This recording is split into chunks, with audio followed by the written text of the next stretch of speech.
This week on TGC News, FN has a weird scar, SK keeps it Mexican, a Cmmg clone, and a super weird home defense gun. Yeah, it's kind of weird.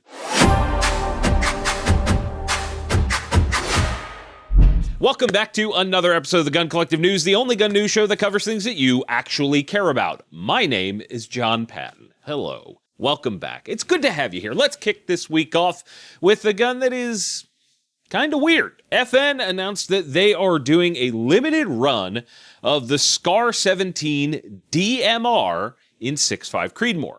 Essentially, they've taken the normal SCAR 17 rifle, which is typically chambered in 7.62x51, and dropped the 6.5 chambering in there. The thing that's a bit weird to me is that usually DMR style guns have 18-inch barrels, maybe 20, and are sort of a blend between maneuverability and precision style guns. This SCAR has the stock from a SCAR 20 to lean into that precision direction, which is cool. However, it is a 16-inch barrel, which is really kind of silly for the 6.5 cartridge. It's like a 7-inch 5.56. Sure, it'll go down range, but it's a neutered version of itself. My understanding, and I'm sure someone will correct me in the comments if I'm wrong, is that 6.5 Creedmoor benefits greatly from a 22 to 24-inch barrel. This SCAR also only ships with a 10-round mag, which is silly. Otherwise, it's the same solid rifle with a non-reciprocating charging handle and blah, blah, blah, blah, blah, all the other stuff you've seen on a SCAR. All for the MSRP of $46.29. Good God! That's a lot of money. I just don't quite get this one. Tim from Military Arms Channel did an accuracy test on the SCAR platform a few years back, and it shows some of the shortcomings. If you want a less expensive and still very, very accurate 6.5, buy something like, I don't know, a Lancer Systems DMR or LTR. Those things are laser guns. This SCAR DMR in 6.5 is super weird to me, and I bet they'll sell every single one they make. You know who makes some really nice stuff for the FN SCAR, though? This week's sponsor, KDG. These shenanigans brought to you by Kinetic Development Group. Oh man, I wish this was a little bit longer. Hey John, any ideas? Oh, I got this. KDG.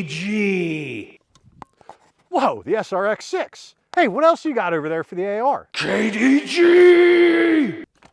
Oh, the MREX AR rail. No, don't do it a third time. KDG. What in the crayon eating? Oh, it works. Oh, and if you want to make that magic happen maybe a little bit easier, try using TGC 10. You know what that is, and you know where to use it. Don't be dumb. SK Guns is back in the news this week with a new 1911 celebrating the Mexican Revolution.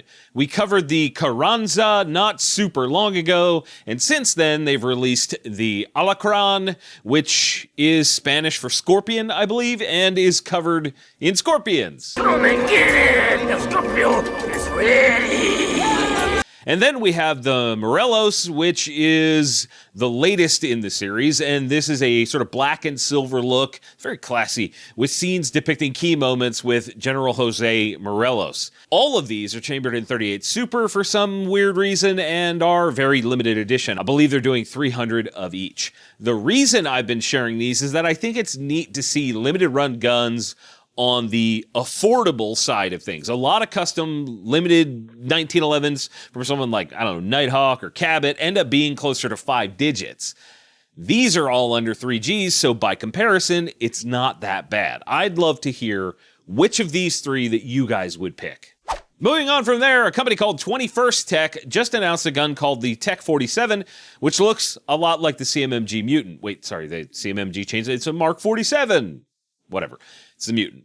Anyway, this is an AR-10 that has been chambered in 7.62-39 as opposed to an AR-15. It has a 16-inch barrel, weighs about 8.5 pounds, and a 2-stage match trigger. I don't know why that has a match trigger. It's whatever. They say it will take AK-47 mags except US Palm brand. MSRP lands at $13.99, which is about $500 less than Cmmg, but it's also unlikely to be as robust as the Cmmg. Whatever. I guess time will tell on that one. Also, 21st Tech seems to be copying like video game homework. Look at this weird bolt action they make. It's closing in on 6 Gs for that. Okay, all right there, guys. Let's hit some gun industry news real quick. Wyndham Weaponry is closing their doors. For those that don't know, this company was started after Freedom Group purchased Bushmaster. The original Bushmaster rifles were made in Wyndham, Maine, and that's basically what this company came from, hence the name. Well, as it turns out, not innovating at all over 12 years and selling the same run-of-the-mill crap as everybody else will lead to troubles. Who would have thought, right? In a statement on their website, it says, "The last few years have been a very challenging time for the firearms industry, and we have struggled to keep the dream alive as long as possible. Unfortunately, we have not been able to meet our loan obligations with the bank after they worked with us as much as they could." So what they're telling us is COVID buying, which was literally the highest firearms purchasing in human history, was challenging. I don't buy it. No, you guys screwed something up. Someone mismanaged money, something, I don't know. Either way, the doors are closing, and let's hope someone awesome comes along and scoops up that company and does something really cool with it. Now, how's about a deal of the week? Who doesn't love saving a little bit of cash? This one's going to be a little bit different than normal, a little outside the boundaries there. Jackery has some steep discounts going on right now. If you use my link down in the description or in the pinned comment, you'll get up to 33% off, something like $800 off one of their solar generator systems.